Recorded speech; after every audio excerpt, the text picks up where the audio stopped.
You feel it when it's happening.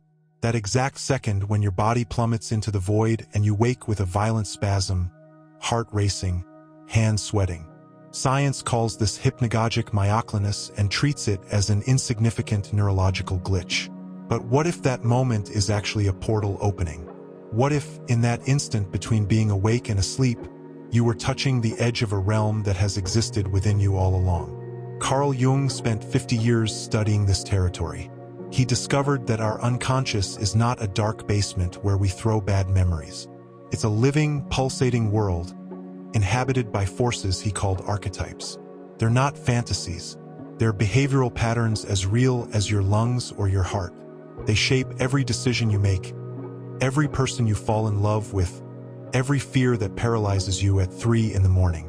Right now, as you breathe, there exists within you a hero battling dragons, a shadow hiding secrets you don't even know you have, a sage guarding knowledge your conscious mind has never accessed, a primordial mother who both nurtures and devours.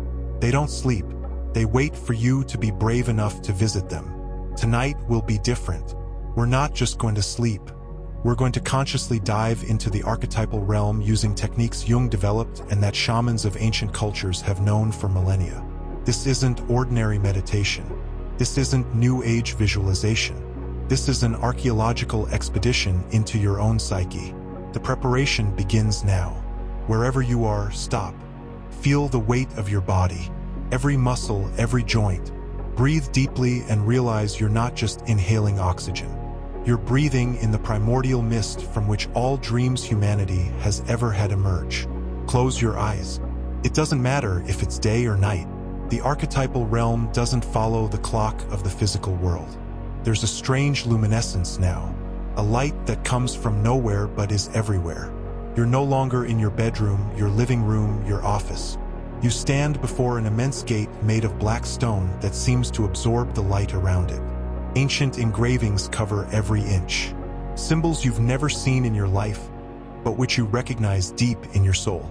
This is the Gate of Guardians, the frontier between your conscious mind and the collective unconscious. Jung discovered that there exists a layer of the psyche that transcends you. It's as if all of humanity shared a gigantic library where all the stories, fears, hopes, and patterns our species has ever experienced are archived. You're about to enter it. 2 guardians emerge from the black stone. The first guardian shines with its own light.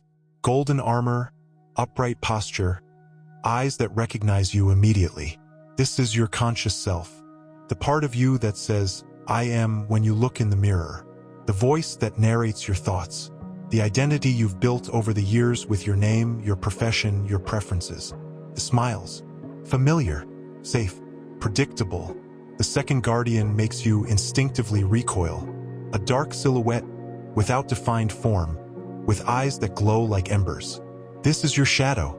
Everything you've repressed since childhood. Every anger you swallowed. Every desire you deemed improper. Every part of you that didn't fit the image of a good person you tried to build. It's not evil. It's just unknown. Jung warned that we prefer to be whole rather than good, but we spend our lives doing the opposite. The 2 guardians speak in unison, and their voices echo like bells in underwater cathedrals. To enter the ancient realm, you must make a promise. Accept that no truth here is literal. Everything is symbol. Everything is reflection. Do you promise? You nod, not with your physical head, but with intention. And that's enough. The gate opens with a sound of ancient bones rearranging. On the other side, there isn't a specific place. There exists infinite possibility, like looking into a cosmic kaleidoscope where each fragment is a life you could have lived.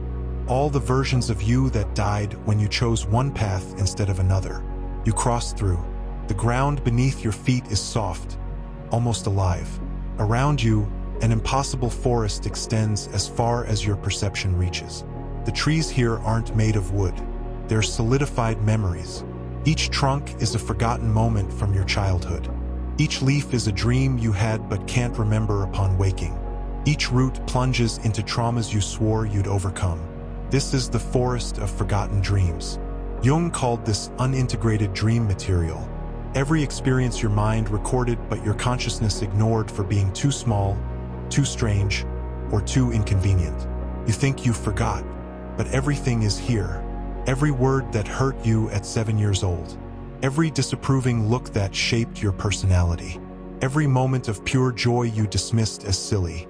A path forms before you, amber stones emitting gentle warmth. Each stone contains a small frozen scene. You at 5 crying because your balloon flew away. You at 12 feeling invisible at a party. You last week having that conversation that seemed unimportant but bothered you for days. Footsteps. Someone is coming. The figure that emerges from the trees takes your breath away. It's you, but not exactly. It's a more complete version. The eyes shine with wisdom you don't yet possess. The posture radiates a peace you've been chasing for years without achieving. This is your higher self, the archetype of wholeness. Your higher self speaks with your voice, but deeper, more true. Welcome. How long has it been since you've come here? Years? Decades? We wait for you every night, but you always prefer superficial nightmares to deep journeys. You want to ask how to get where he is, how to become this complete version of yourself. But before the words form, he points to a clearing ahead. First, you need to find the others, the archetypes that shape every decision you make without you realizing it. They're gathered, waiting for you. You walk along the amber path. Each step activates a memory. There you are being reprimanded for crying. Men don't cry, or girls don't get angry, depending on your story. In that moment, you fragmented a part of yourself, threw it into the dark forest. A few more steps. You repressing a passion because it doesn't pay. You saying yes when you wanted to say no. You smiling when you wanted to scream. Jung discovered that we spend half our lives building a persona, a social mask to be accepted, and the other half desperately trying to remember who we were before putting on that mask. Each tree in this forest is a piece of you that got stuck in the process. The clearing opens up. In the center, a bonfire burns with blue flames that produce no smoke. The fire dances in hypnotic patterns that tell stories. Warriors facing monsters. Lovers meeting under impossible moons. Sages climbing mountains made of books. And around the bonfire, sitting on ancient stones covered in luminescent moss, are they, the primordial archetypes. You recognize them instantly, as if you've known them since before you were born. As if every movie you watched, every book you read, every story you heard was just a distorted reflection of them. Jung explained that archetypes are universal. They appear in all cultures, in all eras. They're the deep structure of the human psyche. To your right stands the hero. He doesn't wear shining armor. He's wounded, covered in scars, eyes tired from 1,000 battles. The hero archetype isn't about being invincible. It's about getting up after each fall. He looks directly at you and his voice cuts like a sharp blade. What dragon are you running from facing in your life? The question hits you in the stomach. You know exactly which dragon. That project you've been putting off for months. That difficult conversation you need to have. That risk that terrifies you. The hero doesn't judge, just looks, waiting for you to be honest. To your left, an androgynous figure of disturbing beauty. The anima if you're a man, the animus if you're a woman. Jung discovered that every man carries an inner feminine essence and every woman carries an inner masculine essence. This archetype represents everything you project romantically onto others. That inexplicable passion, that attraction that defies logic. You've been confusing me with real people, whispers the anima with a voice of honey and poison. You search for me in others' faces but never look within. Every time you fall madly in love with someone you barely know, it's me you're seeing. Further ahead, shrouded in mist that moves like a living creature, stands the Great Mother. She has 1,000 faces.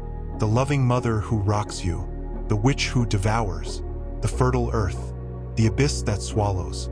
Her eyes are as ancient as galaxies. When she looks at you, you feel simultaneously absolute comfort and primordial terror. All the security you seek, all the dependence you create, all the need for belonging, everything goes through me, she says, and her voice resonates in your bones.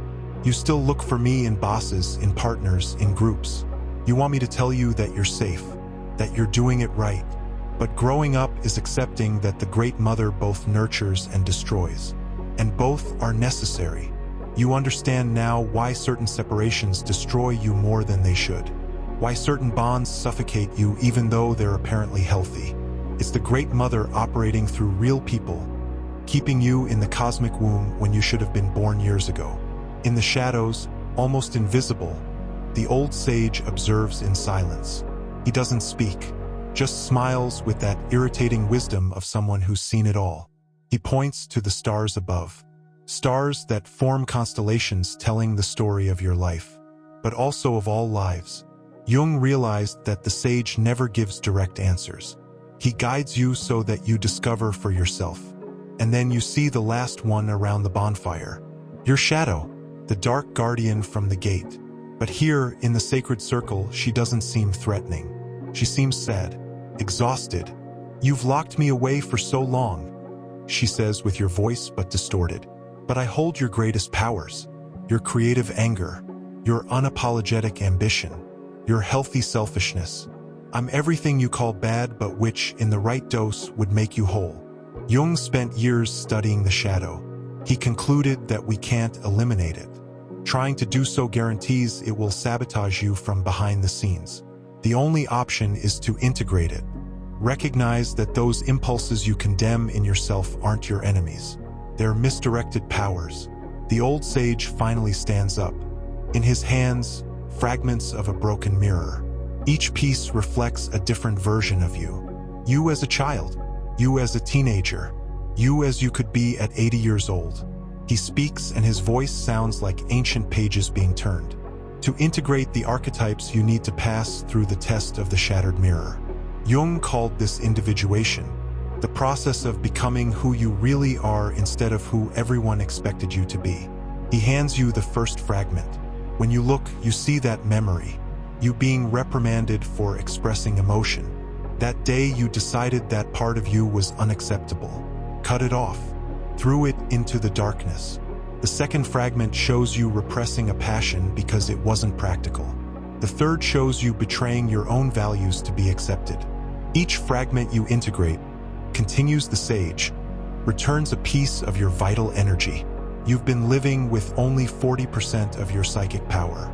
The rest is trapped here, in the ancient realm, waiting for you to be brave enough to reclaim it. You look again at the archetypes around the bonfire. You realize now that they aren't separate entities. They're facets of your total being. The hero is your fragmented courage. The shadow is your denied power. Your shadow stands up and walks toward you. Now she doesn't seem threatening. She seems like an ally. There's a deeper place, she says. A place that few visit consciously. Jung called it the point of confrontation with the self. It's where true transformation happens. You need to descend. The ground beneath your feet opens, but you don't fall. You descend gently like a leaf floating on a river of air. The walls around you are covered with cave paintings showing the complete history of humanity. Primitive hunters chasing mammoths. Egyptian scribes recording dreams. Tibetan monks in deep meditation. And there, in a recent painting that still seems wet, now, making this journey, you enter the underground palace. An impossible structure carved from stone that pulses as if alive. Massive columns support a ceiling that disappears into infinite darkness. The air here is dense, charged with meaning. Each breath seems to carry memories that aren't yours. In the center of the palace, a throne made of black crystal, and seated on it, the most paradoxical figure of all. It is simultaneously masculine and feminine, young and ancient, luminous and shadowy, human and divine. This is the archetype of the self. Do not confuse it with your higher self. This is the organizing center of the entire psyche, the axis around which everything revolves. Jung spent decades studying this mystery and concluded that the self is both the center and the circumference. It is the starting point and the final destination. Why do you live on the surface? Asks the self, and its voice is a chorus of 1,000 voices speaking in perfect harmony. Why settle for the personality you built to survive when you could inhabit the wholeness that you are? The question explodes something inside you. You finally understand. The chronic anxiety that haunts you, the feeling of emptiness that no achievement fills, the relentless search for something you can't name. All of it stems from disconnection with this center. You've been living on the periphery of your own existence, building layer upon layer of protection until you completely forgot what you were protecting. Individuation is not a gentle process. The self continues. It requires you to die to what you were and be born into what you've always been. That's why most people prefer to stay asleep. Waking up hurts. It means abandoning comfortable illusions. It means accepting that you are both smaller and greater than you imagined. Jung warned his patients about this. He said that starting the individuation process is like opening Pandora's box. Once begun, there's no going back. You can no longer pretend you don't know what you know. You can no longer blame others for what is clearly your responsibility. You can no longer hide behind excuses that worked perfectly until yesterday. The self extends its hand. When you touch it, an electric current runs through your body. Not physical, psychic. A wave of recognition floods you. Memories that aren't yours explode into your consciousness. You are the hunter in the cave painting dreams on the walls. You are the Greek philosopher questioning reality under the scorching sun. You are every human being who has ever looked at the stars and asked, "Who am I?" You cannot stay here, says the self, and there is gentleness in those words. The ancient kingdom is not a destination. It is a resource. You come here to remember, to recharge, to reintegrate. But your life happens out there in the material world, where these archetypes manifest in concrete actions. The palace begins to dissolve around you, not abruptly, but like mist slowly lifting at dawn. You find yourself back in the clearing. The archetypes are still around the campfire, but now they stand. One by one, they approach. Each brings a final message. The hero places a heavy hand on your shoulder. The next time you feel fear, call on me. Not to eliminate the fear, but to act despite it. Courage has never been the absence of fear. It has always been choosing to move forward even with trembling legs. The dragon you keep putting off facing only grows. And with each passing day, you shrink. You feel the truth of those words like a punch in the gut. How many opportunities lost waiting for the fear to pass first? It never passes. You just learn to walk with it by your side. The shadow whispers in your ear with disturbing intimacy. When you feel anger, shame, or improper desire, look at me. These emotions have messages. Stop exiling them. Your anger shows you where your boundaries were violated. Your shame points to where you betrayed your own values. Your supposedly bad desires are just instincts that need to be understood, not repressed. Jung said that the more you reject the shadow, the more power it gains over you. It doesn't disappear. It just operates behind the scenes, sabotaging relationships, creating self-destructive patterns, making you repeat the same mistakes until you finally pay attention. The anima approaches and kisses your forehead. The sensation is electric. Stop projecting onto others what you need to cultivate in yourself. That person you fell madly in love with, the one who made you feel complete, they were just reflecting parts of you that you abandoned. External romance will never fill the void of unlived inner romance. You need to fall in love with yourself first.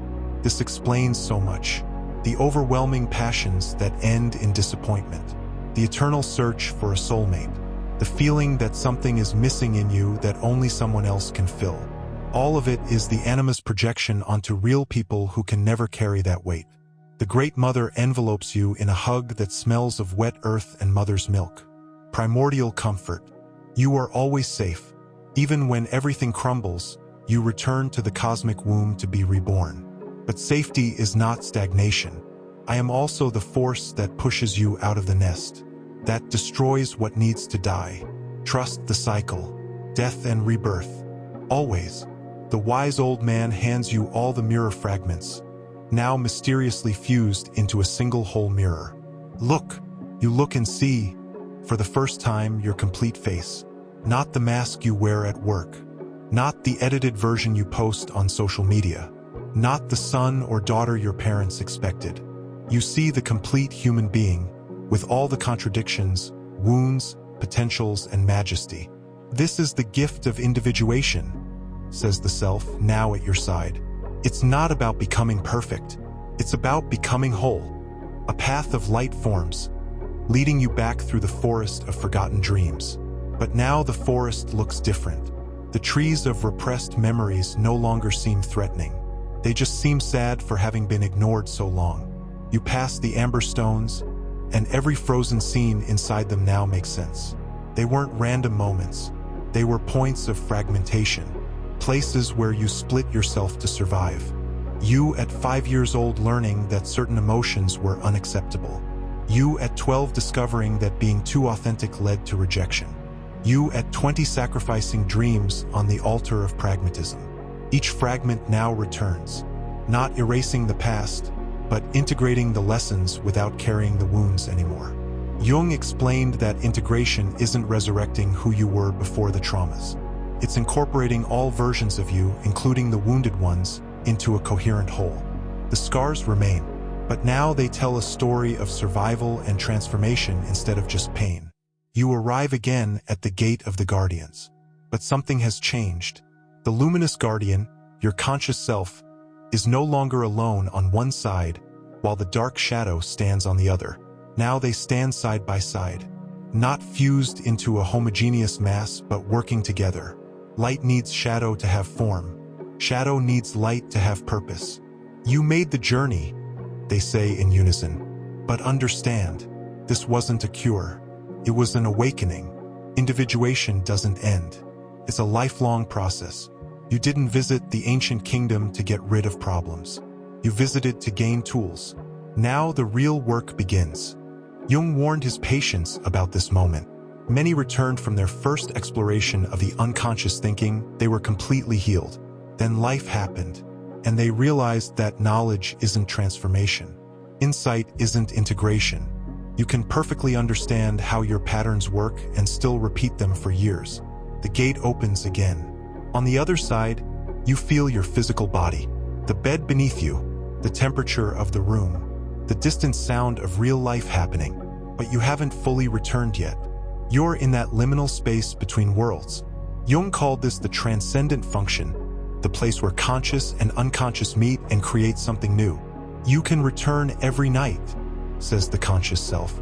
This path is now open, but remember, the more you integrate, the more responsibility you have. You can no longer blame your parents, the system, or luck. Once you know the archetypes operating within you, every choice becomes conscious. And with consciousness comes weight. The shadow adds in its hoarse voice. And don't romanticize this process. Individuation doesn't make you enlightened. It makes you responsible. It doesn't give you permanent peace. It gives you the capacity to handle chaos. It doesn't make everyone love you. It makes you true to yourself, which often pushes away people who preferred your masks. You cross the gate. The transition is smooth but definitive, like emerging from deep water. Your physical body regains definition. You feel the sheets, the pillow, the weight of your own bones. The archetypes don't abandon you. They reintegrate into your psyche. Now conscious, now allies instead of invisible forces manipulating you from behind the scenes. Your eyes open slowly. The light in the room looks different, richer, more alive, as if you're seeing the world for the first time, or perhaps truly for the first time. You've just completed a journey that shamans in ancient cultures undertook through elaborate rituals and sacred substances.